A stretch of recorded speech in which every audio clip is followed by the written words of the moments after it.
উপস্থিত আছেন আজকের এই মিলাদ মাহফিলের আরেক কৃতি সন্তান, কোতোয়ালি থানা যুবদলের সাবেক সফল সাধারণ সম্পাদক, আমার অত্যন্ত কাছের ভাতিজা মোহাম্মদ মামুন রশিদ খান মামুন।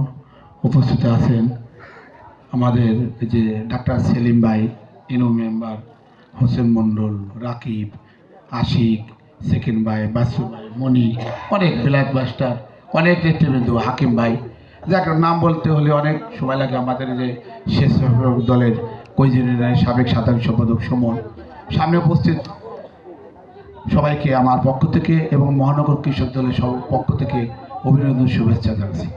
আসলে বক্তব্য দেওয়ার কিছু নেই, বক্তব্য একটাই, আমাদের বিএনপির চেয়ারম্যান জনাব তারেক রহমান সাহেব ইতিমধ্যেই বলেছেন, তার সাথে সাথে আমাদের যে ফরিদপুরের মাটি মানুষের নেত্রী চৌধুরী নায়েবে ইউসুফ একই কথা বলছেন যে সাধারণ ভোটে আমরা নির্বাচিত হয়েছি, আমরা সহিংসতা করব না, আমরা সুন্দরভাবে থাকবে, কোনো বিজয় মিছিল করব না।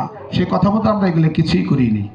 আজকের এই শুকরিয়া আদায় মিলাদ মাহফিল আয়োজন করা হয়েছে, যারা আয়োজন করছে তাদেরকে ধন্যবাদ।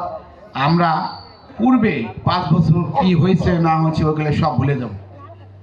বিগত স্বৈরা শাসকের আমলে যা কিছু হয়েছে ওগুলোকে আমরা ভুলে গেছি।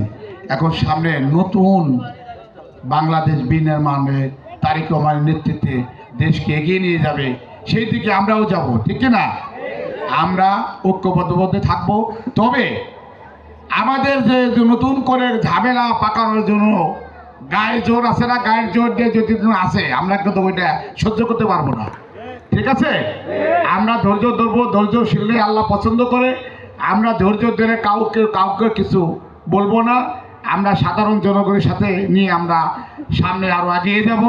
কিন্তু আমাদের সাথে কোনো ব্যক্তি, কোনো নিরীহ ব্যক্তির উপর যদি কোনো অন্যায় অত্যাচার হয়, আমরা প্রশাসনের মাধ্যমে সেগুলো আমরা দেখব।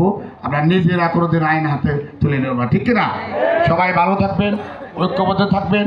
সামনে দিনগুলো আমাদের ভালো থাকুক, মহান আল্লাহ যেন আমাদের সবাইকে ভালো রাখেন, এই প্রত্যাশা ব্যক্ত করে আমি আমার সংক্ষিপ্ত বক্তব্য শেষ করছি। আল্লাহ হাফেজ, সবাইকে ধন্যবাদ। আসসালামু আলাইকুম। ধন্যবাদ জনাব মামুনুর রশিদ মামুন সাহেবকে তার মূল্যবান বক্তব্য রাখার জন্য। এখন আমাদের মাঝে দোয়ার আয়োজন করা হবে।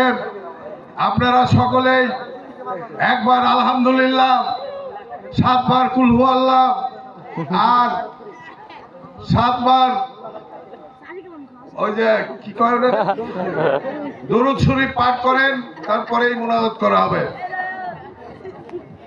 আমাদের আজকে দোয়া অনুষ্ঠানের মোনাজাত করবেন আজকের এই মিলাদ মাহফিলের সভাপতি সিরাজ ব্যাপারী।